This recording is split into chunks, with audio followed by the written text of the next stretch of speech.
We'll call the meeting of the Ramsey County Commission to order. Please join me in the pledge of allegiance. I pledge allegiance to the flag of the United States of America and to the republic for which it stands, one nation, under God, indivisible, with liberty and justice for all.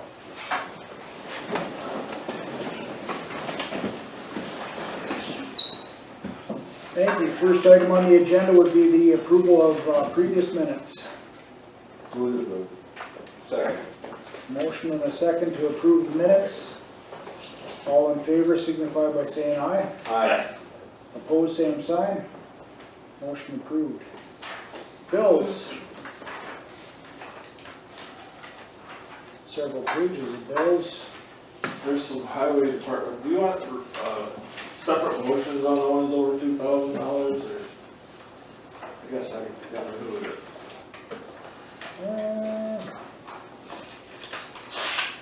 It's not a problem for me.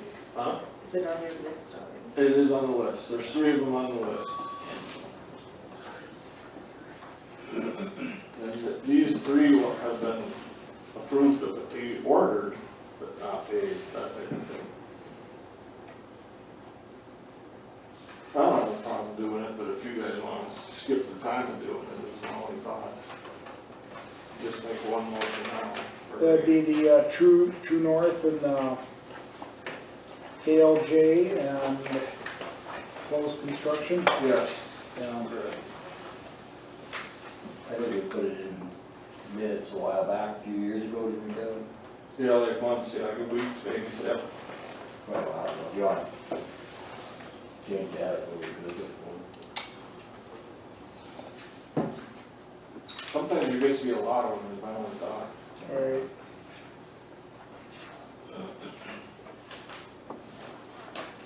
Motion to approve the bills. Second. Moved and seconded to pay the bills. Roll call, please. Brown, Aye. Volk, Aye. Lightfon. Aye. Wakefield, Aye. Fripp. Aye. Financial report.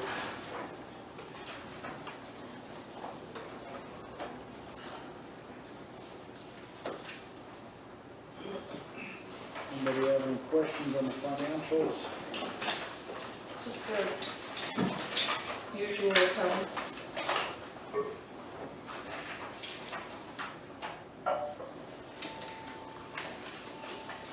LC and then some other things.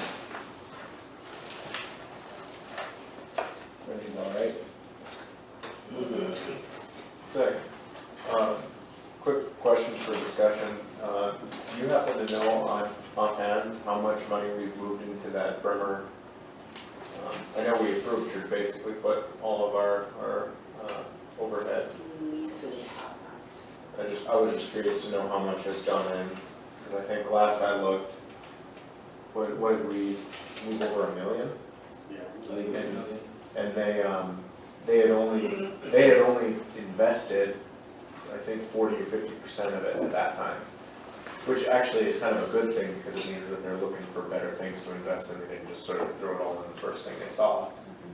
But You had said the second time she was here, she had brought it up, when they put the million and how much they invested, and they were gonna invest a little bit more.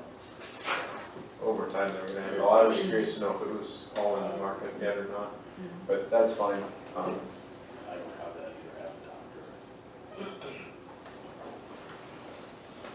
to her. Move to approve. We got a motion? We already have a motion. Yep, thank you. Roll call, please. Volk, Aye. Lightfon, Aye. Wakefield, Aye. Brown, Aye. Fripp. Aye. Financials are approved. Treasurer's checks. Second.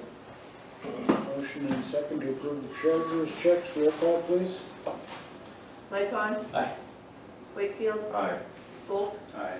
Brown, Aye. Fripp. Aye. Additions or corrections to the agenda? Make a motion to approve the agenda. Second. Motion and a second to approve the agenda as printed. All those in favor signify by saying aye. Aye. Opposed, same sign. Motion carries. First up, Sarah, extension. Good morning. Morning. Just wanted to give you a little update on our A&R opening, Ag and Natural Resources. So that will close on September 20th. So if you know of anybody that is, that would like to apply, send them our way. We are taking as many applications as possible. We'd like to have a really good amount of candidates. Screening will start right after September 20th, so hopefully we can get somebody rolling in that position in the near future. We have been receiving a lot of calls pertaining to agriculture, so thankfully we've got a lot of surrounding ag agents that we've been having them field the calls or visiting farms or whatnot, so it's been really helpful to have them helping us. We have the start of the new 4-H year, starts in September. With that, tomorrow we are going to be having a family fun night, so, and that is open to anybody that's interested in 4-H, and then all of our 4-Hers that we do have. We are going to be having a lot of fun. We're having the 4-H Olympics.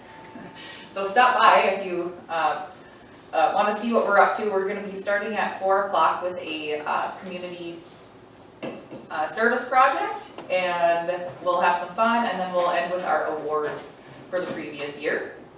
We did do a needs assessment of our 4-Hers so that we can help. That really helped to plan the upcoming year, so we could kind of settle on dates for achievement days and things like that. We are going to be having a 4-H float at the homecoming parade this weekend. So if you're at the parade, support our 4-Hers, and we're doing a little fundraiser with the fall festival with that. And we have a ton of resources on hand on food preservation, canning, freezing, drying. We've shared a lot of our resources with the Hope Center.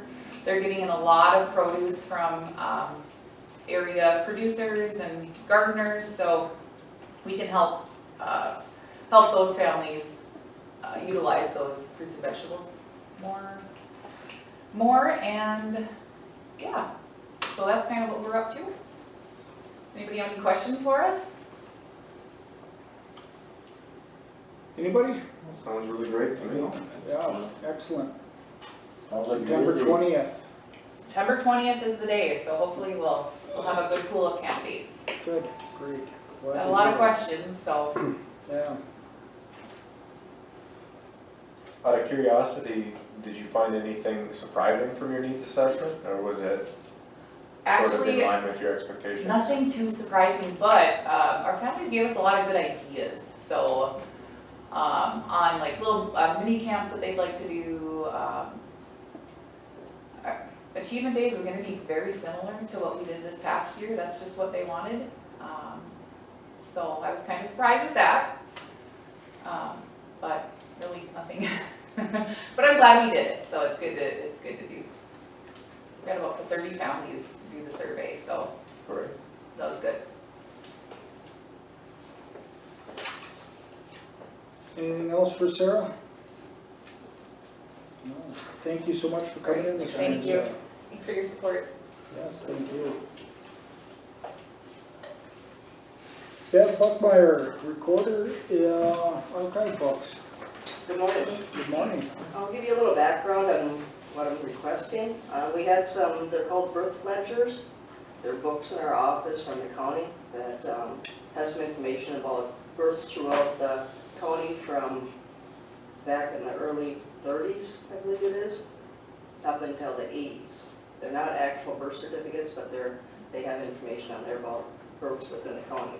A gentleman called requesting information out of it. Well, anything to do with birth records, I'm kind of leery on giving any of that information out because it is part of the vital statistics. So I called the Bismarck Vital Statistics Office, and we cannot give that information out. They have also informed me that information actually shouldn't even be here. They said that the books either have to be destroyed or archived. That's not open records. So I did contact the director of the state archives. They will accept the books if we want to transfer them to them. So there is no fee to put the books in the archives. Other than that, they would have to be destroyed. I have a hard time destroying records like that. So if I have your permission, I can set it up with the state archive. I can take them down there when we go down in October, and they will archive the books. That way people can, if they want, a family wants to still pull the information, they would be able to, correct? They would have to go through the state archive, and they know what information has to be completely eliminated off of those records. According to the Vital Statistics Office, pretty much every office has already destroyed them or submitted them to the archives. Every county in the state has destroyed them? Either destroyed them or sent them to the archives. They are not open records, so they shouldn't be in an open record area. After I spoke to the Vital Statistics Office, I pulled them out of the area that the public has access to. I guess it'd be my preference that they be archived. Feels wrong to destroy records like that. Well, You don't have to. My thinking is, why wouldn't you archive them? Because that way, if you get the proper paperwork to go and look at what they need to look at, or through the state, you're doing the proper chain anyway to look at what you need to look at. Plus they're keeping it for us. Yeah. Would you like a motion that we, I would prefer a motion. I would like, I'll make a motion that we allow Bev to send the books to be archived with the state archives. Second. Give it to Blaine this time, I think the last one. Been moved and seconded that we have our archived books sent down to, what is it, the Office of Vital Statistics, No, it's actually the state archive, State Archives? yes. Are they gonna build another building for all this, or? I have no idea. I was gonna say, where are the state archives? I don't know. I know where the state library is, I just don't know where the state archives are. Computer. It's with the State Historical Society. Oh, it's a huge building. Yeah. I think I know in the basement probably. I don't understand why they want it. Yeah. I'm glad they're taking them. Yeah. Yes. Yes. So, Yeah, make sure we keep record of them. any further discussion? If not, all in favor signify by saying aye. Aye. Opposed, same sign. Motion carries. Thank you so much, Bev, for taking care of that. Do we need a trailer to haul these down, or? It's actually 3 good-sized boxes. I can give him my Okay, vehicle. okay. I'll meet up with him. Not much. Great. Thank you. So thank you. Yeah, thanks very much. Kevin? All right. So we don't have any I don't have any projects to update you on, so our meeting with Secondary Roads of Bismarck during the Commissioners Convention will be October 4th, Tuesday at 10:15. So we need to review that county federal aid program sheet. I don't see any changes or corrections that we need to make to it.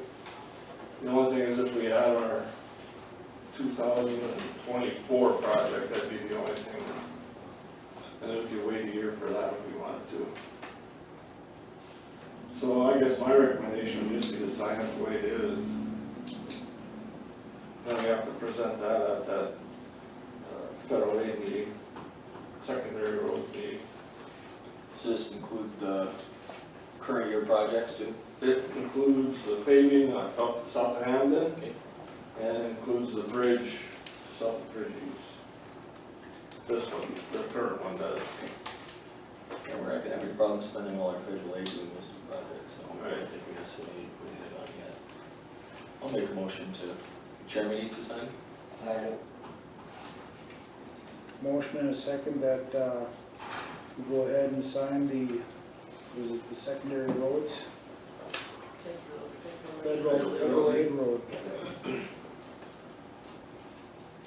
Medium secondary roads in Bismarck. Right. Any further discussion on that? If not, all those in favor signify by saying aye. Aye. Opposed, same sign. Motion carries. Okay, next, I got some quotes, 2 quotes for, chips for next year. Gowan Construction quoted us $17 a ton, and Strata quoted us $17.60 a ton, and that price is delivered to Devil's Lake. Then we'll move on from there. And we need 2,800 tons, I think my note on there, Kathy says 2,000, but it's 2,800 tons for a cost of $47,600. So motion to go ahead and get those ordered. Is there any reason you can see why we wouldn't take the low bid? That, yeah, the little bit with Gowan, we had Gowan last year, so we're happy with what they do, but we're happy with their product, so. I'll make the motion, we accept the low bid on chip seal. Motion and a second to go ahead and approve the low bid on chip seal. Further discussion? Commissioner Brown, did you have anything? No, I'm good, I'm good. Okay. All those in favor signify by saying aye. Aye. Opposed, same sign. Motion carries. And I put specs together, last year when we took bids for motor graders, it was starting in October with delays in the steel and microchips and everything else. I started a month earlier this year, so I think we sent everybody a copy of the bid specs, and they're exactly the same as last year, except for, you know, a few incidentals, like they gotta be new machines, not like last year was 21 machines. So any questions on those specs? Kevin, what's, how old are our existing machines that we're trading in on these? They'll be 7 years old. 7 years old. Yeah, 2015s? Yeah, 2015s. And we'll take the new ones at 22. Our warranty will run out in March of 22 on those old ones. Oh, yeah, there they are. That's when you expect delivery, March? No, April 1st. April, okay. Yeah. So then the warranty would be the same on these new ones? Well, it depends on the model, but our cats are 8,000 hours, and that's what we're bidding on these is 8,000. At the time, John Deere was only doing 7,500, but now on this new bid, John Deere will do 8,000 hours. So then our warranty goes as 8,000 hours also. That is as long as they'll run off the warranty. I mean, you pay for the warranty, of course, but They still structure with the guaranteed buyback and all that stuff? Yep. Yeah. My only question was just out of curiosity was, when we had the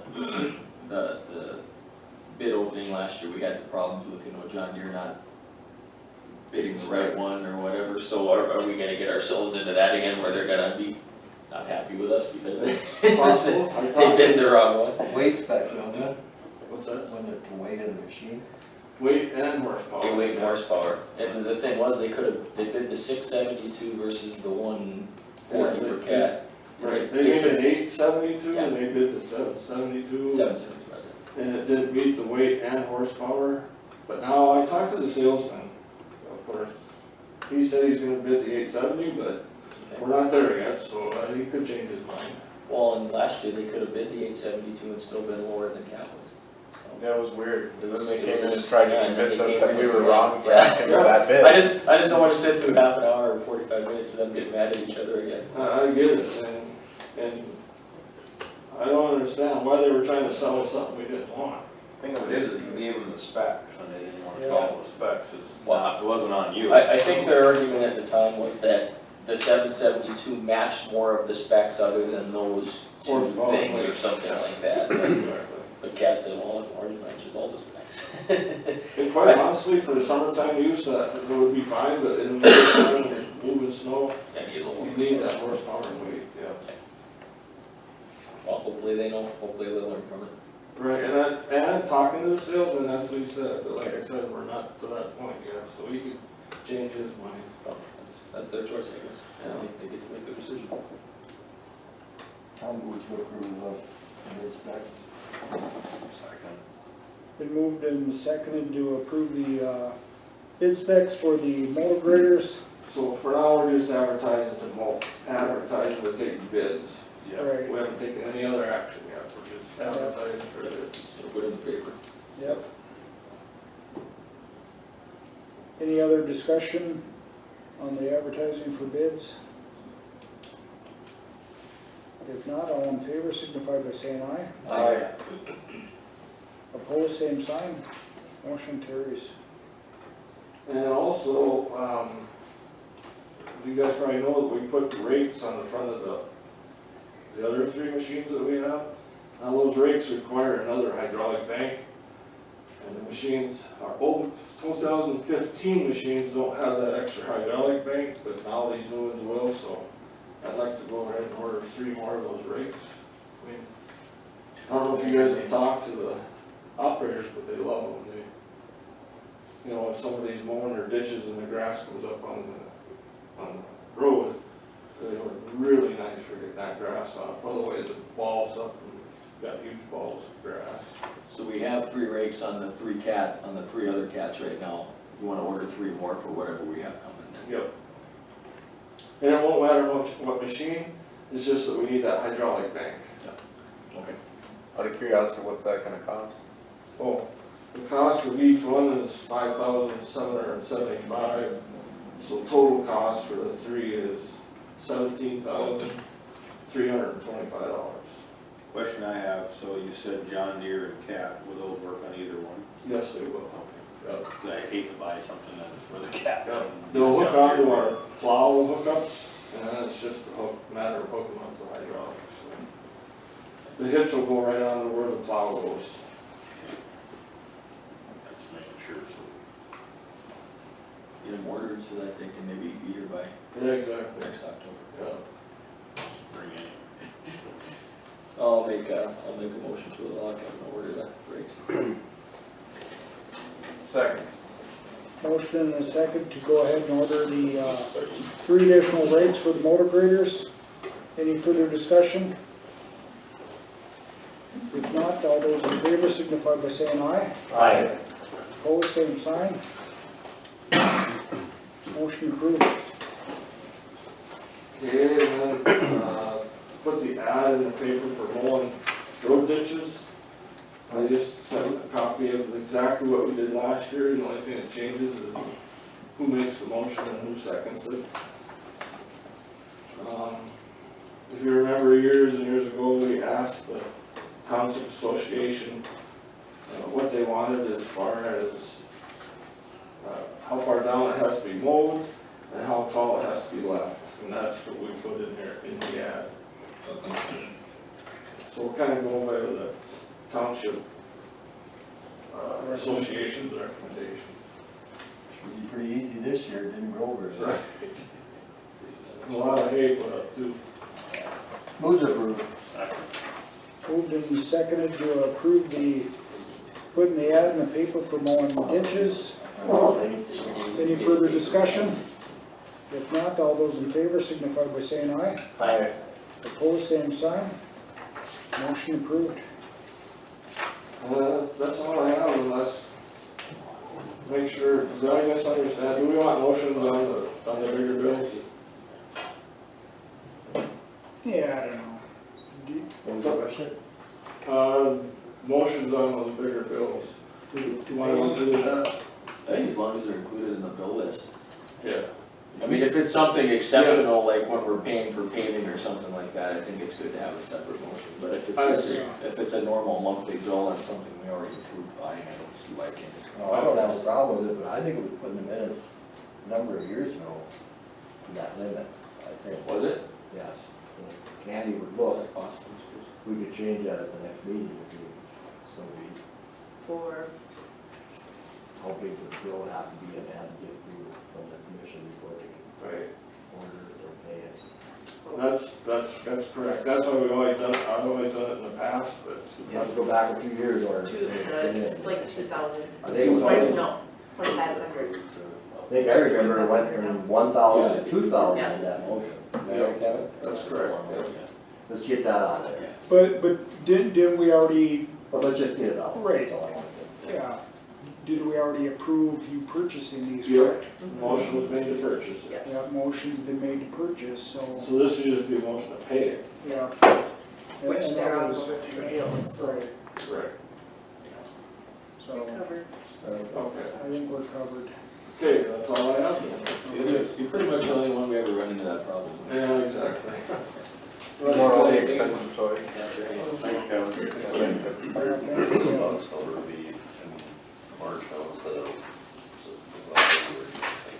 Okay, guys, catch up. The bid opening for the bridge, the box culvert, I guess, the bridge replacement will be in March now instead of February, Yeah, which is, very much is still.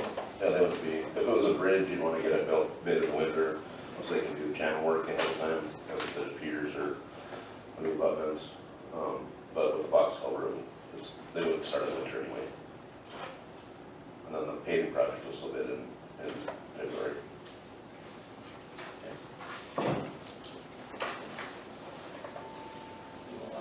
alright. So I don't. Thank you. Anybody else for, any questions for Kevin? No, thank you so much. You gonna wait a minute or two to start this hearing? Just Yeah, out of curiosity. Gotta go see him about a horse real quick. we'll, take a 2-minute, 3-minute recess. And, we'll start up with the hearing on the closing of the section line at 8:30.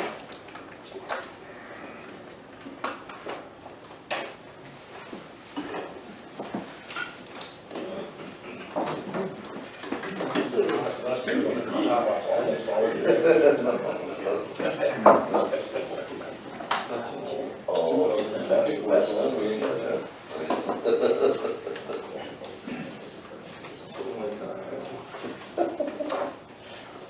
Maybe I better keep that animal for burgers. Oh, maybe these things.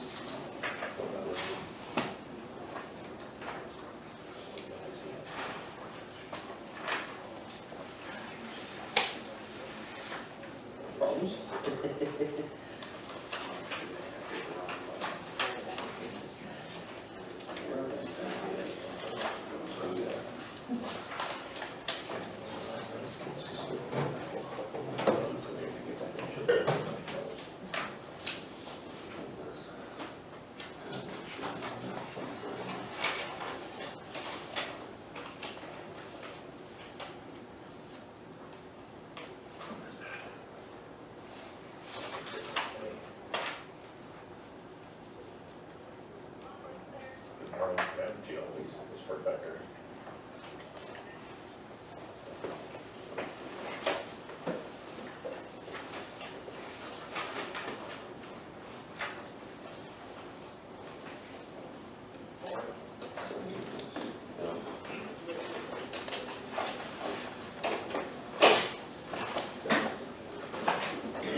We're gonna get those done. Yep.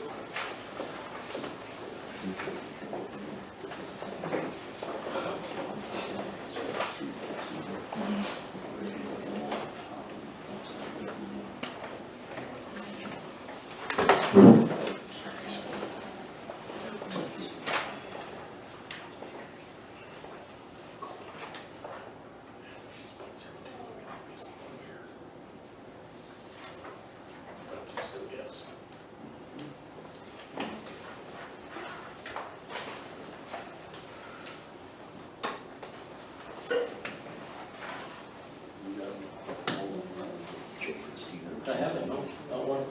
These guys are chasers. Why, have you? We gotta keep Yeah. an eye on call. Hopefully, we're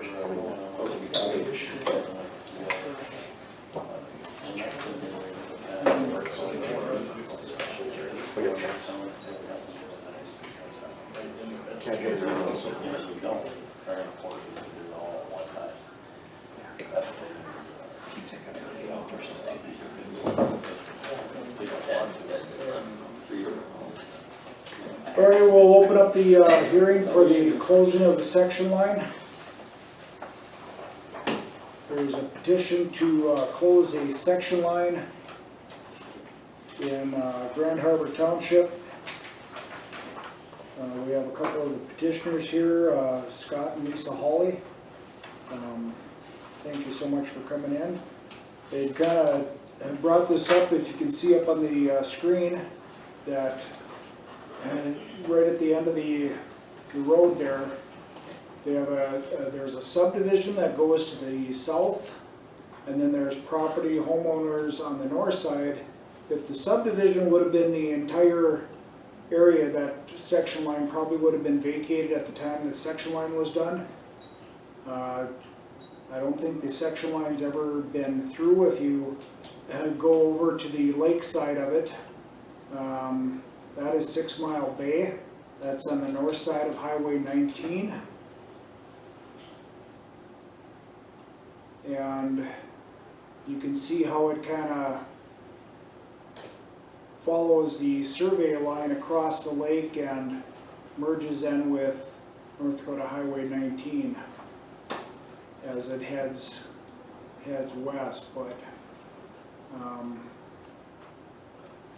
so that's a subdivision that they're located in. The Hawleys are the first house on the south side of the section line, and the other signer of the petition, the John Henry, and Paul Henry, and Deborah Howe are on the north side of that. And then they have all their neighbors that live along there all sign off on that with agreeing to the closing of the section line. They had a meeting with the township, and the township agreed and recommended to the county commission that we go ahead and approve the request for closing of something that we don't ever like doing because of the permanence of it. So the section line north and south, where is exactly? Right, it's east and west, right there. So we're not, just for clarification, we're not discussing closing the section line where 49th Street is, correct? Right. Just in between the two lots? Just from that The point. extension of 49th into the lake, correct? Yeah, There is a road going east. Yes. Yeah. yeah, that goes all the way east to, what is it, 79th? No, you have west. Oh. Goes east, Yeah, where's it going to? It connects back there, and then right Right there, there. and then ties back down to. yeah. And then it continues to the east.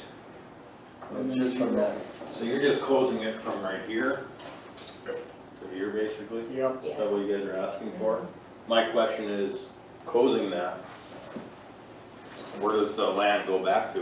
Once we say, yep, that's good to go, who's responsible for taking care of it? It reverts to the adjacent property owners. yeah. the property line goes right to the center. Yep. The 66 feet is no longer there. I'm just looking at for the future so that someone's not coming back and say, okay, no one's taking care of it now. Right. And Bev, would that have to be recorded then with your, on the properties descriptions, correct? Correct. Yeah. So, and that way it will allow if both adjacent property owners wish to add on to their properties, they could go ahead and do so without infringing upon that 33-foot easement of the section line.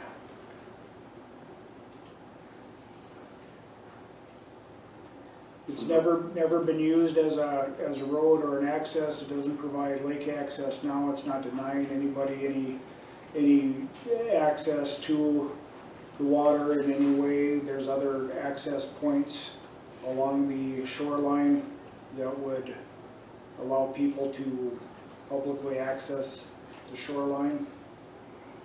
And there's a very steep drop off into the lake, so I went out there and took a look at it, I thought it looked like a pretty reasonable request. Especially since it's never been used and it follows one of those guidelines of within the past 10 years. Been a lot longer than that. Talking to some old guys out there in that neighborhood, they don't ever recall that going across.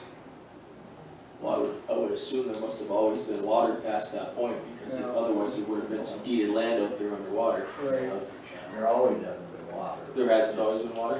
So what, so it was what, state then underneath them, basically, the carrying area, basically, what they call it? Silt, yes. Yeah. But there's never been any road through, obviously. Kevin, does the next section line to the north touch 6 Mile Bay, out of curiosity? Oh, I see what you're saying, Yeah. way out north. Yeah. That goes to Jeff Kennerson then. Right there, right there. So this would be Jeff's house. That section line has not been vacated, is that correct? I'd imagine that it would be. No. That's the next road that comes from the east and goes in? It's 50th, yeah. Yeah, there's a deep draw here, there's no way there's ever been roads. I think you go another mile, where that's where the Dion Bridge used to be, but that's would have been the only crossing.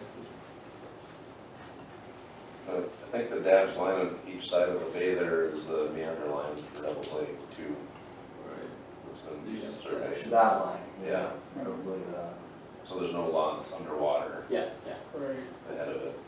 There's never been any lots deeded or sold or anything past that. In the past, has there been fishermen try to access this section line to get into the lake? Nobody's ever tried that. Such a steep drop off, like it would be But really, yes. really tough to do so. Full of rocks. Okay, I'm just There's rocks. curious, I guess. You wouldn't be able to drive over, And then there's nowhere for them to park their trailer, because maybe on our property. I'll make a motion to go ahead with this. Second, and then for discussion, the township did approve and recommend, just to make sure I heard that right. Yeah. They haven't yet, Yeah. knock on wood. Any public comment or concerns? Is the plating of that subdivision, it has to go through the township beforehand, does that already vacate that? It would have if the subdivision started at where Scott and Lisa's property is and goes to the south. Okay, Had it went down both sides of that section line, it would have been vacated gotcha. when the subdivision was created. It was piecemeal, these two subdivisions, and then it just got overlooked when the Right. second subdivision was, well, I shouldn't say overlooked, but it just wasn't done. Yeah.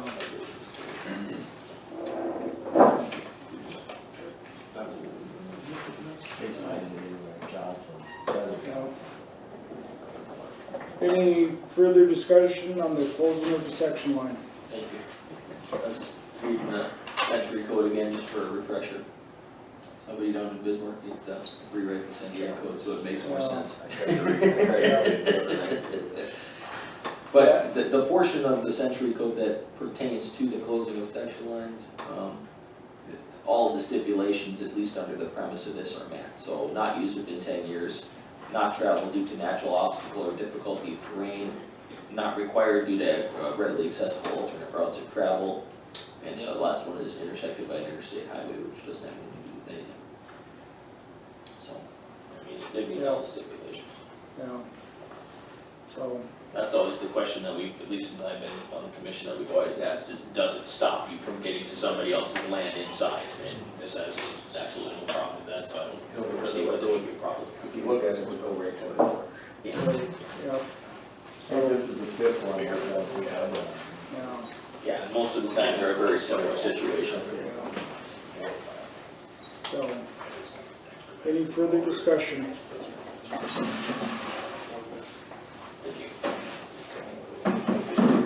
If no further discussion, all those in favor signify by saying aye. Aye. Opposed, same sign. Motion carries. Section of the section line is vacated. Thank you. Thanks you. for coming in, guys. What is our responsibility as far as getting it Resurvey. resurveyed? Do we pay for that Central or? code says that. It's a question, well, Now, I believe. And the recorder's office can answer those questions.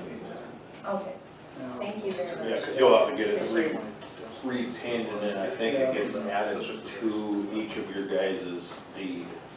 yeah. Yep, and that will cost something, because it will have to be done at the recorder's office. You'll have to pay something for that.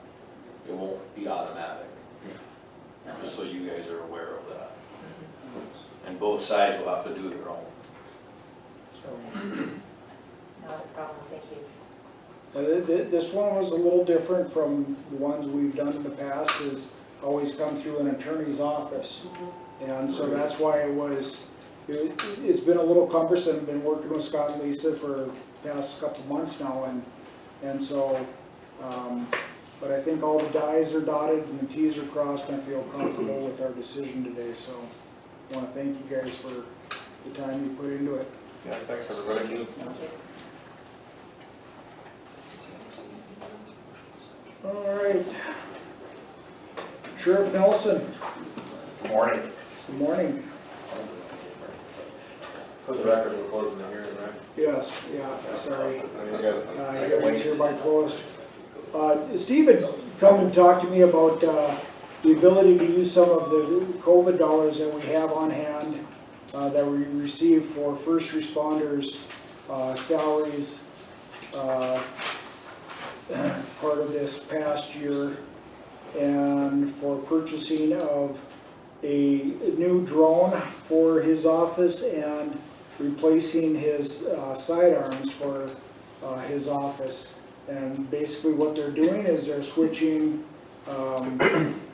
calibers on their sidearms to better accommodate availability of bullets. Bullets for the 40s that they currently have has been in very short supply and very expensive, and they feel comfortable going to the 9mm. Shells or bullets are readily accessible or more accessible and at a lesser cost. So in the long run, it save his department, the county, some funds. So with that, Sheriff Nelson. Do a sidearm hunt for, okay, so basically we called last week to get ammo for our, and they're a year out for 40 caliber. Oh, yeah. He said that's been the case for the last year or so, and he said it's gonna be the case for the very long future as far as he can tell, as far as our supplier. I don't know why. So then we asked about 9mm, 30 days. And he said that's been very easy for him to come by with, to get a hold of. And it's about 2/3 the cost of 40 ammo. So, you know, if we would order rounds, let's say right now we had a hold on some ammo down there just in case. But 3,000 rounds is like $800. The same amount of ammo in 40 caliber was almost 1,200. So you can see, just that's as of last week. So it's about 2/3 of the cost of what would be. Also, the police department is switching to 9mm, and I feel it's very appropriate for us to kind of follow suit, simply because we work so closely together. If anything were to happen, we can help each other out with resupplying or whatever, and it's not a different, knock on wood, that never happens, it never has yet, but there is something to say about that. I mean, if they need help or need extra, we can just wheel up and help them out. So what happens to the sidearms? I was gonna get to that. So basically, I checked this morning again, I don't have a quote on paper, but the quote I got is $470 per weapon. And they will allow us $250 each for our guns to trade in. So in a nutshell, we basically have to pay for the whole the weapons, and then they'll give us back whatever for the trade-ins that we do trade in. Right back to that same dealer. So So then Initially, we have to spend about $6,000. Who's supplying the holsters and all that? We don't have to, we're buying the same weapon, it's just a different caliber. Okay. So we don't have to reholster, we don't have to do anything other than change the weapons and, you know, that's it. And the ammo, basically is all, and that was kind of my key, I don't wanna have to buy all new holsters, all new, you know, so we can get the same gun frame, it's just in a different caliber. So after reimbursement, we're gonna get about 3,000. Just a little over 3,000. That's what it's gonna cost. That'll, and in the end result, that's what it'll cost. It's gonna cost about 6 first, but then we should get about 2,750, 2,800 back, when we do the trade-in. That seems pretty reasonable. And then, It is, and that's kind of why I thought, well, these are things that are very hard to budget for on any given time, and they're very, and that's why I thought, well, we have a little bit of time, a little bit of extra available at this point, and it's not a huge investment as far as I'm concerned. You know, if we can get, and I'll get exact numbers, and we'll make sure it doesn't, you know, I'll keep in touch with Candy, make sure we keep the exacts. So you wanna just use 3,000 or 6,000 out of your Well, we need, budget, right? yeah, we need to use 6 right now. We're gonna put 3 back in it before long. And then whatever the auditor and the treasurer have to do to put it back, once we get that money back, it'll just go back wherever they decide to put it. and then about the drone. Okay, the drone, when we started this project, it was the 5 agencies. We were each gonna put in a little bit and keep buying and buying. Well, we've had some issues with having a universal drone. As you know, somebody used it the last time and it was, almost destroyed. They hit a power line or something. Then became the issue of who's gonna fix it. And that kind of became a hot button topic, as far as whose insurance was gonna cover it, who's whatever. Anyway, we have found that when we have access to that, it's a very valuable tool for us to use. I mean, our department has used it twice. One was a possible suicidal subject in a car that was over a hill that we couldn't see. We ended up using emergency manager's drone and sent the drone over the hill because we couldn't see with our own. So sent the drone over, look, we could see exactly what he was doing, where he was at, what he was intending, if he had a weapon or not. Very valuable. What's the cost? I have the printouts, but it's, the one we're looking at is $13,099.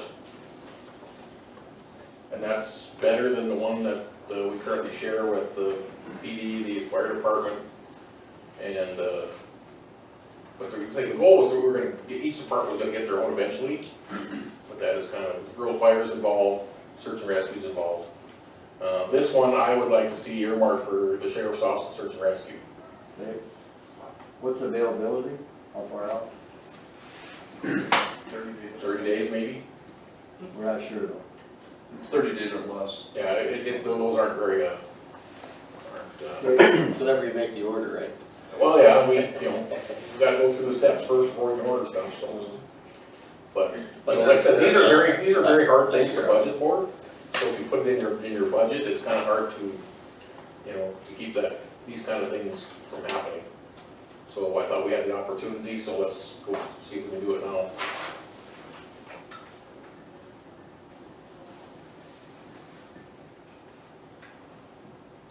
And right now you have people that are qualified, certified. Yes, we have about 8 and we're working on So- more between the different departments, so. Well, it's kind of the quick, okay, so if we have a situation, I need somebody else to fly it, because we're all gonna be busy. Right. Our search and rescue needs it's probably one of us to fly it, because they're all gonna be busy, the fire department needs it, but we can surely, one of our people and run it for, because they're all gonna, that's why we want to have more than one. I can see how it could be really valuable, especially search and rescue wise, if you're trying to cover large swaths of area without For having to example, put guys in danger. For example, last, 2-3 weeks ago, we had the jet skiers that had the problem over by Wolford's Bay, and all of a sudden it come dark and they couldn't find them. They didn't come back. It was what, 6 16-year-olds? 3 16-year-olds, I believe it were. Well, we ended up, the drone was broken, but that could have saved some time off, because we could have sent people to the other side. Just did a big sweep, because it does have infrared or FLIR. So those are things that I think are important for us to have access to, something like this, since the technology's there. And we do have the pilots that are available to do it now. And this is all coming out of the COVID reimbursement dollars Yes. from the sheriff's department? Yes. I'll make a motion to approve purchase of both for, what is that, $22,000? No, not quite, nineteen-ish thousand dollars. We'll get reimbursement. Unless you wanna throw a little bit in there for some ammo, which would help. At least initially. Is that $13,099, is that include an extra battery or? This one has 4 batteries with it. Four batteries? So we're actually upgrading, so right now the one we have has 2, and they're each good for what, 28 minutes or 29 minutes, something like that, No. When they were brand new. when they were brand new. This one comes with 4, so we'll extend our, there are so many things you can use this for today. I do have a Practice question, right into it. I do have a question on the shotgun stuff. What's gonna happen with all the ammo that you have? Are they gonna trade that too? We don't have a whole lot, that's why we're trying to order, and that's what kind of facilitated this. We have enough to finish up this We'll year. let those secrets out.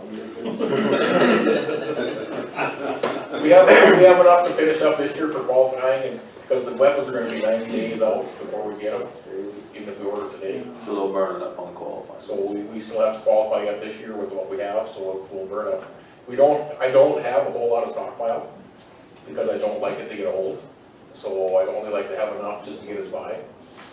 So I don't have 10 or 15,000 rounds, but I've only got enough for this year. I just asked a Oh, question. that's a good question to ask. Because otherwise they're sitting there, and then what do we do with it? Then what do we do with it? Well, we can sell it. Don't worry about it. Yeah. Anyway, We're good? So we have a motion and a second to go ahead and allow the sheriff to order the sidearm replacements, along with, I would assume, some ammunition to go along with those, and the drone utilizing the COVID dollars that we have remaining from the law enforcement first responder reimbursement. Any further discussion? Nothing else on your wish list? not yet.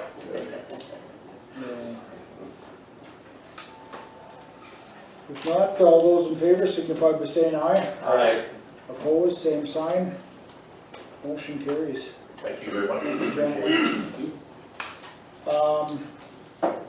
We have a bill for to pay for the radar equipment. Yeah, that got brought up late, sorry. Uh, We got the new car ones in, we don't have the other ones yet, but they're coming. The handhelds. But the total bill, total invoice, $21,920.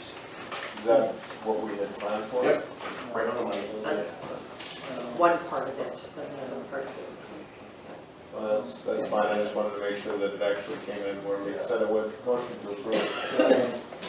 Motion and a second to approve paying for the radar systems. Need a roll call for that? Yes, please. Roll call? Volk, Aye. Wakefield, Aye. Lightfon, Aye. Brown, Aye. Brett. Aye. Alright. Thanks, Sheriff. Stick around, anything else, or? Nothing. Vote to pay for the radar system that you can come pick me up with later. Yes. We got right one ticket. That's right. That makes a lot of sense. Hey, and remind people where those fees go? They go to the state. They go to the state Department of Education. Every time you get picked up, you're helping educate a kid. Yeah, school trust fund. Good call. That's why I'm so charitable. I knew there was a reason. He stayed easy. Well, then, All right. I'm screwed. Any other old business? If not, moving into new business, approval of beer liquor license transfer for Ed's Bait Shop. It's sold? It's not sold yet, we're trying to get a little bit ahead of the ball on getting a liquor license from the state. So in order to get a liquor license from the state, they're like, they said 6 to 8 weeks. But they won't do anything until we get county approval. So we're looking at probably a purchase date of mid-October, maybe November. It just kind of depends on when the liquor license is ready with the state, then we're gonna go ahead and sign the purchase. Who's applying? It's Mark Bry. Is it Bone Bry Enterprises? Is that? Bond Bry Enterprises. Bond Bry Enterprises. Three different individuals that are going through with the purchase on that. I believe that are listed on the application for the liquor and beer license. Everything looked good and complete. It's roll there, correct? Yep. Township has approved.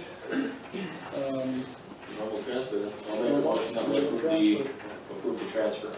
Second. Motion and a second to go ahead with the approval of the transfer for Ed's Bar, Bait, and Liquor Establishment. Any further discussion? If not, all those in favor signify by saying aye. Aye. Opposed, same sign. Motion approved. Congratulations. Thank you. Yeah. Thanks for your time. Yep, best of luck to you guys.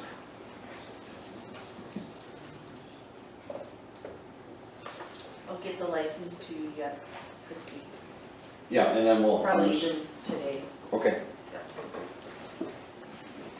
So visitors and delegations, any visitors other than the gentlemen that were?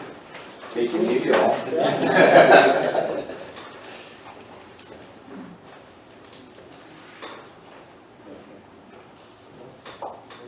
And no visitors?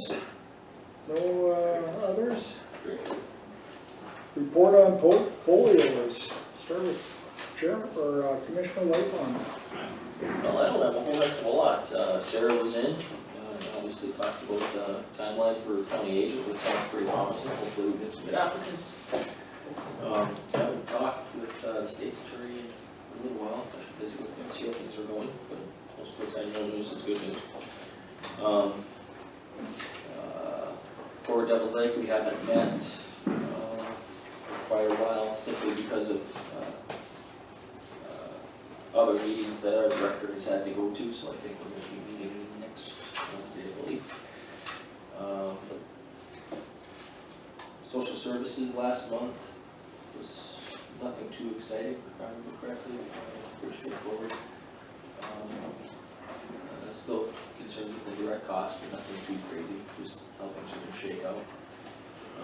There has been some discussion, and there's an interim committee for the state legislature meeting, and I can't remember exactly what the interim committee's called, but essentially they're looking at pay equity things within the social service districts, because they're quickly realizing that, which is surprising, I wouldn't think, that people are getting different benefits in different places, which, when you go to the county system and every different county is different, you're going to have different issues.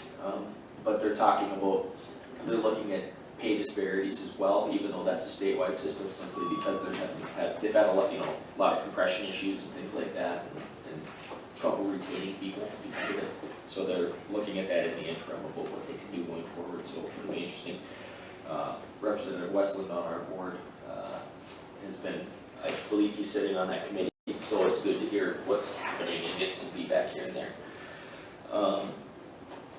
County Housing Authority, nothing too crazy there, just trying to, there's a bunch of HUD documents that our director's been working on, trying to get that hammered out. They're always, seems like every time you think like you're ahead in that business, then HUD needs another document. It's just a constant, with having to keep up on things, but things are going fairly well there. Library board, I don't know if I talked about the library board last time we talked to portfolios. I think I hadn't been in the meeting yet. Interesting. Nothing too crazy, I don't think, but just seems like it's gonna be a good board to be on, learning what's happening, things like that. The one thing I did, and I don't think I mentioned it at the last meeting, was, and I'm sure Lucas knows this as well, basically to move from I can't remember the different terminologies, but is it future focused? Future focus is the highest. That's the highest one, we're the level below, but to get to future focused, we're really not that far. Right. It's basically some additional programming opportunities for youth as well as the adult population, but if they can get those additional opportunities, which if we get that funding for additional staff, those additional opportunities should be easy to ascertain, to handle, then we'll move to future focused, and then we get some increased funding as well as some additional things that go with that. So hopefully that's something, that's one of the goals for the next year. It's technical goal planning, things like that, so. That's good, yeah, I mean, part of the problem that really kept us from getting there was we didn't have stability of director for years, right? I mean, it was like, by the time they had their feet under them, they were on their way back out. So, yeah, because we went through Well, we went through what, three? three while I was the director, and I promise I wasn't pushing them out the door. One guy there for years, yeah. Who was that? Well, Jim Chapman. Jim was for years, and then we went through, I'm looking at 20 years. well, we had the one director, and she was very good, but then her family moved and. Yeah, and then the next guy was great, but he was fresh out of Yeah, and he went to libraries. Washington. Yeah, he basically just traded up into a much larger, more, higher paid library, so I mean, that was normal. I do think that Ignacio does a really good job, so. It seems as though it's gonna be positive, it's just a matter of, as I think it's with anything, if you don't have staff getting programming done the way they need to do it is difficult. So if they can afford more staff, they'll be able to get more programming done, and more programming is kind of the point of having a library, is providing services and trying to see if people can utilize the facility.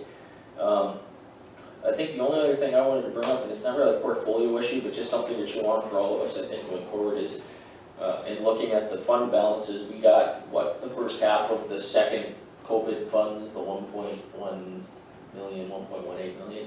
Has there been any guidance yet on if we can use that on highway funding? Did that get it? Because that whole thing, the infrastructure funding bill hasn't passed both ways, so, because it hasn't gone through the House yet, but just something to think about, I think, going forward as a commission.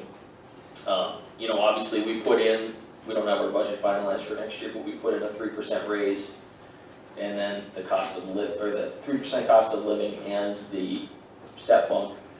I think it's looking like they're gonna be looking at about, a 5 to 6% cost of living adjustment, I think they're looking at through Social Security. So we're even at 3%, which I figured at the time was pretty aggressive, we're gonna be behind. I'm not saying that we change that number, because we can't, but those COVID funds are going to be available to do a performance bonus, and the state has used some of those funds for a performance bonus. I think it would be at least something to look at from the county perspective of maybe saying, hey, let's give a performance bonus to our employees, because this last year's been tough. And I mean, we've got the funds, we've got the ability to do so, maybe it would be good to take care of our employees and give them a little bit of a thank you bonus, and it's something we don't have the opportunity to do very often. So if we have the chance to do it, why don't we try to structure something and maybe look at it? So If we have a chance. if we have the chance, and I think we can use those other COVID funds for anything we want, we're still sitting on, minus what we just spent, about $400,000 too. I'm not saying we go crazy, but I'm saying that, I think a little bonus, especially I know the state Human Services Department did one, and our social services, I don't believe, didn't receive one, even though they're kind of under the same umbrella. So I think it would be beneficial if we looked at the whole county and said, hey, what would make sense for a bonus, and maybe use a few dollars to do that. So just something to think of going forward. Have we heard anything on when this other funds, what we can spend it for, or the timetable, or? The question's been put out there, but nobody's answered it. Yeah, and I think the motion was made, correct, and passed in that infrastructure bill, but it still hasn't gone through the House yet. So until they finish all the budget portion, who knows how long that's gonna take.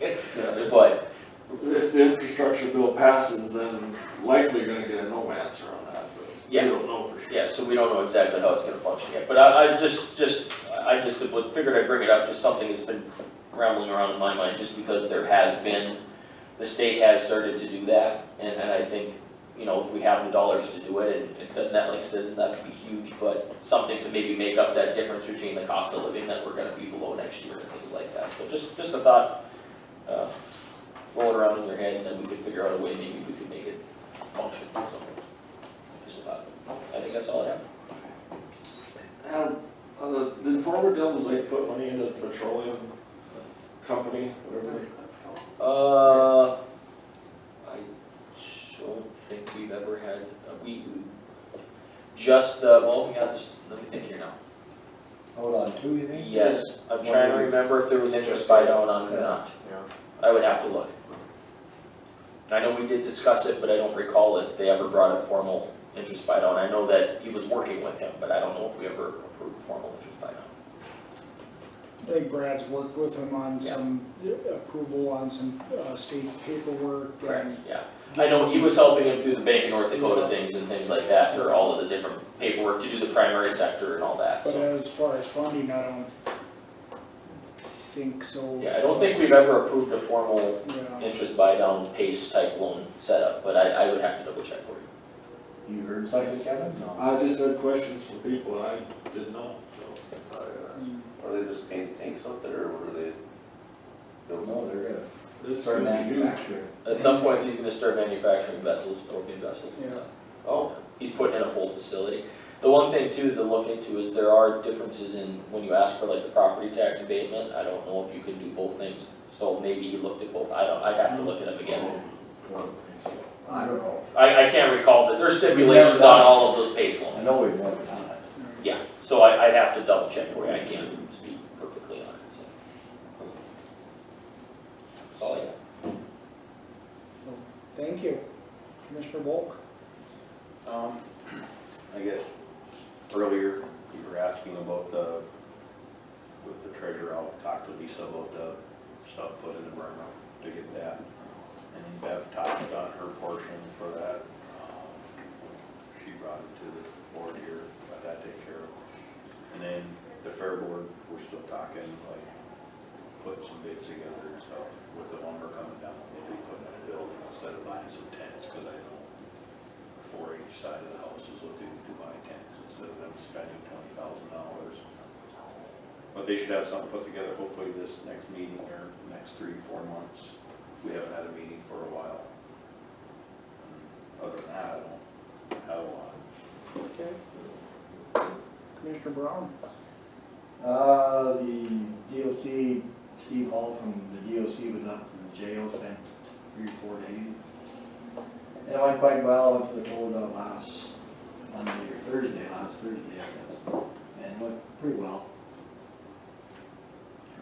There's a lot of things they need to improve on.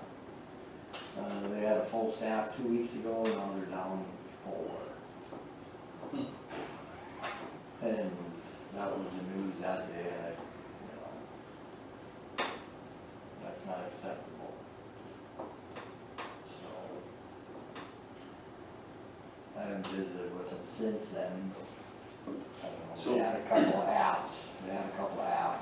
Question you had before, you know, like on the wages, so are they finding out, like, or maybe it's just a question out there, where their staff is going? Are they doing a better job, or just on unemployment? They had some, earlier, I know there were some that went to,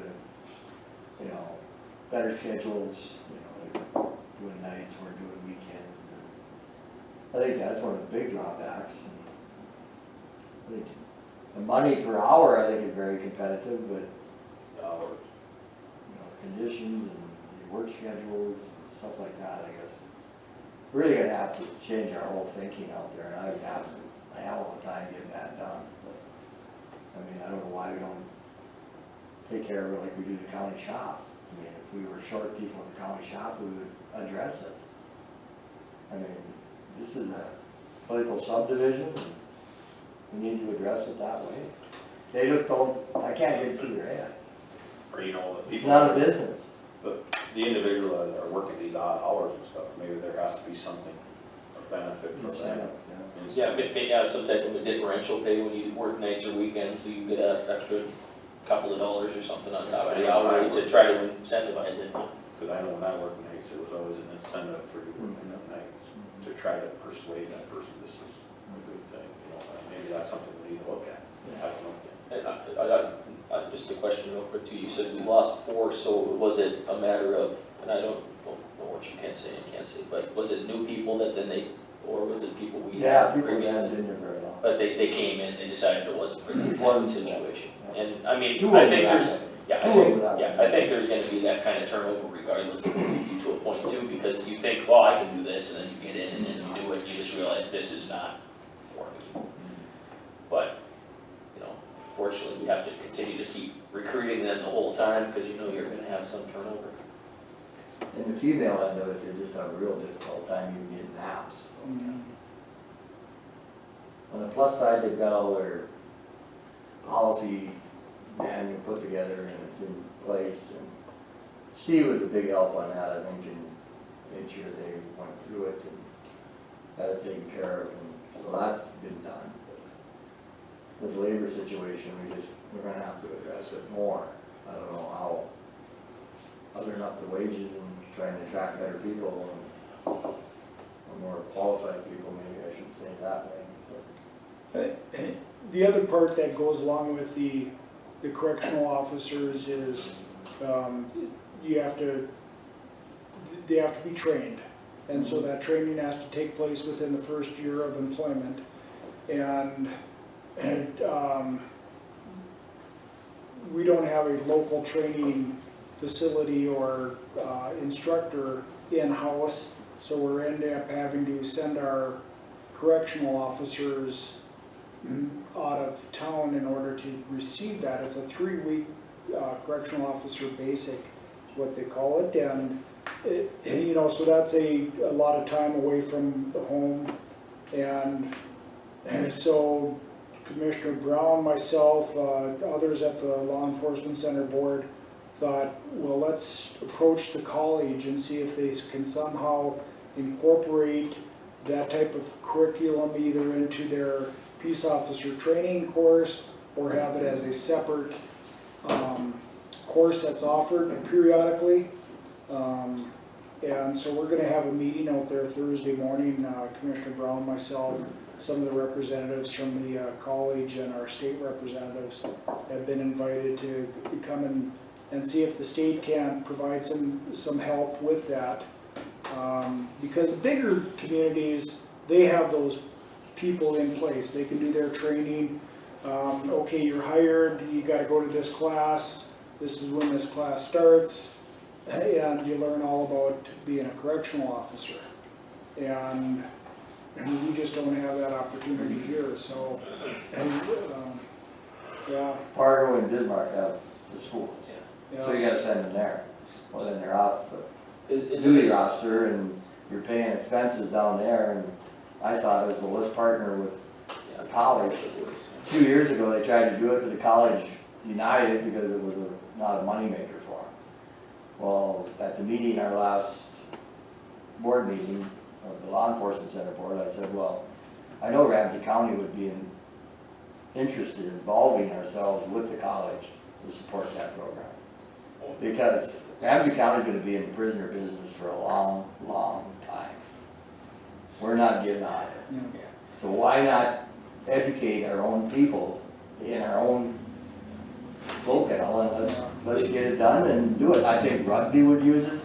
I think Walsh County would use us. Rolette, Mhm. yep. Like I said, the schools are in Bismarck and Fargo, and they fill up, you know, because they're using them. Yeah. is it a, so the ones that are Rugby and Fargo, or excuse me, Rugby, Bismarck and Fargo, then they run full all year Yeah. in just 3-week sessions? Yeah, yeah. So what, I mean, obviously I think the college is a good place to start, hopefully we can make that work, but if that doesn't work, is it a situation where we can pay to have the trainers from Bismarck or Fargo come and do the 3-week course here? They've tried that in the past, and they're very reluctant to. Yeah, well, but I'm sure it's like anything, if they can get full classes in both those places, why would you go on the road, you know? Yeah. Right. But I'm just saying, I mean, maybe if we could make it worth their time or something, because to me, it makes a lot more sense, even if we had to pay way more than it costs to send our people there on the training portion of it, it makes more sense to have one or however many people come to do the training come here than to send half our staff someplace. Can't we send a trainer, or like someone to get trained to become the trainer? I don't know all the specifics for that, but I mean, yes, I think that's a possibility, but, you know, I mean, if we don't have the one cost for this individual's training. yeah. Rugby, they did their own assessment on their own facility and they cut prisoners, they cut their population way back. Because they weren't finding training people and They got the same weren't getting trained. So they just did it themselves on their own. They didn't wait for the DOC to do it. But I heard through the grapevine that the DOC was looking at it pretty hard and they volunteered to do that. And they're getting it corrected. Well, is it possible you guys could talk to Rob and see what it's costing the law enforcement center to send people to train? I'm sure they've got a line item. See what it's costing, because I mean, if it makes sense with you, like you said, why wouldn't we maybe pay for a portion of it at the college? That's, And yeah. just write them a check every year to make sure we've got a training facility here, so we don't have to screw around with it anymore, as long as it's reasonable. Well, I mean, ultimately, we're paying for it either way, Yeah. so you may as well have local jobs and Yeah. have all that stuff. I mean, if it costs us X amount of dollars, I mean, because I don't know how many trainers you have to have or how much the facilities cost. To me, yeah, if it, Well, it might take a That's couple what of we're years talking to get about, it to be, hey, this is where it's at. but at that point, like you said, if we can invest on the front end, we'd have it here just for us and anybody else that wants to use it, fantastic. That's just, that's just an offsetting cost. Well, and maybe if they're trained sooner within that position, they're more likely to stick around. Yeah. And be able to do their job a little more better, a little more efficiently. Have all the training requirements that have been met, and maybe bringing these outside trainers in, whether it be for a day, part of that curriculum that's built into it, that may be an option too, but I think having the people trained right here would be a win-win for everybody. And, I think when the last time we approached the college was approached about implementing this training, the Department of Corrections was still offering that at a state level. But they had since abandoned that program and left it up to the bigger entities to go ahead and do it themselves, and then the smaller ones were gonna fend for themselves. Yeah. You're basically Yeah, left and in so- That's exactly what happened. Good, God. So I think it'd be a win-win if we can work something out with the college and, we can come back with to the commission next time with maybe some cost that it would cost. That's, we talked about it quite a while in our last board meeting, and, we probably, we spoke a little bit, and I thought I could sell it to you three, and, so as I said, Ramsey County's gonna be in the prisoner business for a long time, there's no question about it. So let's get some people trained, so we can run that law enforcement center efficiently and effectively. I think it's kind of crazy that they allow up to a year to train. Yeah. Yeah, I agree That with it's not a shorter Yeah. time frame than that, Right. like you can be Yeah. hired, but within the first 90 days or 6 months or something like that, you have to have all your training. Yeah. Because to me, it's a pretty, I don't know what the total investment is, but it doesn't matter what the total investment is at the end of the day to avoid. I mean, you have to have the people trained, you have to have them be able to do their job well. And if you don't pay to train them correctly, it's a liability issue anyway. So, I mean, whatever it takes to get it done within, reasonably, I think makes a lot of sense. And maybe people that it might have an interest in pursuing a career in that can take the course and then be reimbursed once they're hired. Yeah. If they have the training. A lot of different options in it, but I think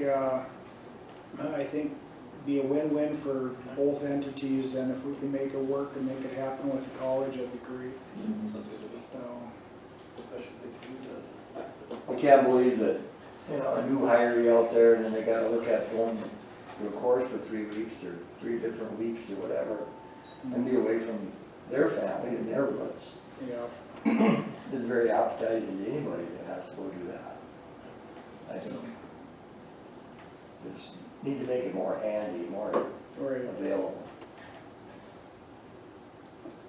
cost the county some money. I think it'd be a win-win in the long run. Yeah. So, great, anything else? No? Commissioner Wakefield? To add to that, this is sort of more of a just public interest thing. Apparently CHI got a call from the state health department yesterday saying there are no hospital beds available anywhere in the state and people are just going to die if they're gonna die. Apparently pretty much in those words. So things are quite a bit worse than they probably feel like. And I've been having discussions with people where I said, you know, the problem is there's no political will left to do anything. Right? So I'm not asking this board to do anything, I just felt like you guys should know. From what I'm hearing, it sounds like the whole hospital is teetering on the verge of collapse with the number of patients they have and they can't staff enough nurses and. Yeah, it comes down to staffing. Yeah, well, not really. So, you know, it's a lot of- I know I have people that work out in the medical field too. It's not that there's not beds there, they don't have the staffing to give those beds. Well, sure, but. You can have a million Fu- beds. Functionally, it's the same thing, Functionally, right? yeah. It doesn't matter if you don't have the room. Well, the problem is they were relying on travel nurses, I think, a lot to fill in, and there's so many surgeons everywhere that you can't even get travel nurses anymore, it doesn't matter, you could pay them $1,000 an hour, you're not gonna get them, because they're already someplace else. There's X amount of nurses and doctors in the United States, and when they're someplace else, you can only get so many, so. Don't get sick right now, yes, is the long and short of that. Other than that, you heard from the sheriff, I don't know that I have anything else that's top of mind to mention. The Heritage Center, they had the city come over because they were having drainage problems in the basement, and in the process of cleaning that out, they also managed to clean out some of the roof drain. And it turns out that there was a blockage about halfway down that drain, which may have been part of the reason that we kept getting roof leaks. So all that is fixed now, just so that everybody's aware, but it was quite a process for a couple of days. There's also some vandalism on the outside, and in passing, I'd like to mention, I think this would be potentially something that we could look at. I believe that it should really be the city's responsibility, but we have real estate downtown too, I mean, the county does. I think what should probably be done is the city and county should invest in a CCTV camera system for the alleyways in downtown. Because, and then put all of the hub for that at the law enforcement center, because this vandalism problem is getting pretty terrible and constant. And I don't think that it's acceptable. Speaking anecdotally, I've lived downtown now for 4 years. And people told me from the outset, well, I don't like being downtown after dark, it doesn't feel safe. I can confirm now for the first time that I've started to feel that also. Downtown has taken on a totally different tone and tenor at night now than it ever had before. So I think that would be a conversation worth having. I think that you would get almost all of the business, I mean, especially if they didn't have to pay for it, obviously, but almost all of the business owners downtown would be glad to use their buildings as an anchor for cameras, knowing that it was all being fed to the law enforcement center. And that's a way to make resources go further, because DLPD basically has to station at least one squad car in downtown at all times every night. I mean, that's just because that's where a lot of the activity is. So that's been something that I've been bouncing around in my head for quite a while. I figured I'd just put it out there and get your guys' thoughts on it. And if there's some way that the county can contribute to that, then you probably end up being in favor of it. So I think that's it, but that's what I think of it. Certainly like to see the proposal come from the city and chief of police, saying this is what's needed and this is what it's gonna cost.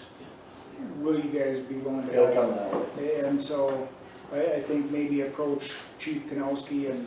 Well, yeah, no, I'm willing to, but I just, Yeah. something that additional lighting through those alleyways at night would be a big bonus as well, I think. Yes, although, again anecdotally, and it's interesting because I'm actually in favor, All I'm, costs money. yeah, I'm actually in favor of what was done to the streets, Yeah, but you now have people, I mean, I can hear, because I live on that corner, I mean, right over there. There are people that sit on the bench outside of my apartment and talk till 2, 3 a.m. And generally speaking, there's no problem with that. But that uptick in the number of people that are staying outside on the streets, I think, is directly related to the increase in things that have been happening out on the streets. sure. So, Big thank you to the folks at the park board for helping clean up the vandalism. They did a wonderful job, you know, there was spray painted graffiti on the side of the, old post office, the Heritage Center, and they were able to clean it off. Yeah, they came out and took care of it right away. Yeah, the results look good. but I mean, there's spray paint on every single one of my buildings that I own downtown. Yeah, I mean, every single one, and then, yeah, you can clean it, but until you've got actual camera coverage, I don't know how you'll ever get on top of it. It's like the city addressed it, Yeah. the apartment, City of Fargo has a good number of cameras down there. Have they seen a decrease in criminal activity, vandalism, type of things since they've installed those, do you know? I haven't looked into it, so I won't make a claim, Yeah. but that seems like that would be an interesting thing to know. Yeah. So anyway, I just figured I'd put all that out there, but I don't really have anything else, so. Good, well, thank you, appreciate that.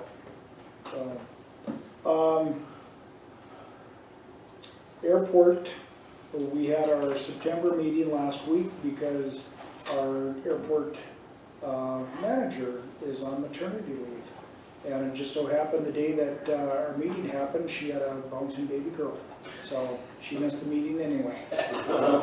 But anyway, mom and baby are good and healthy, but everything is moving along smoothly. She had everything in place before she left, and all the arrangements with our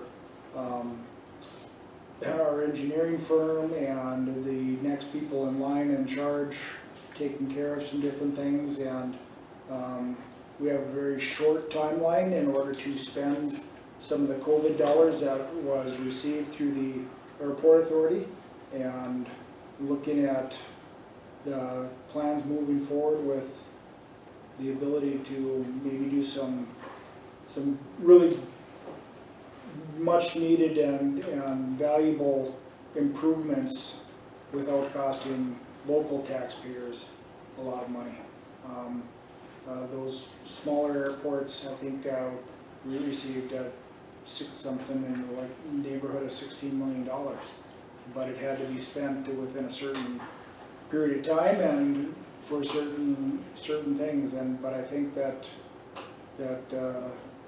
some of the things that were on our 5-year plan for improvements qualify, and so looking good. Boarding numbers are really good.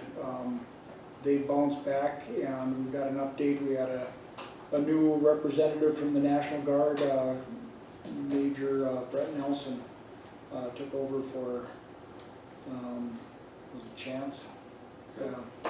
He moved, and but anyway, they said RTI training has continues to bringing people in, and they don't locally book the travel for their people coming in, but anybody coming in, they try to accommodate and recommend flying right into Devil's Lake.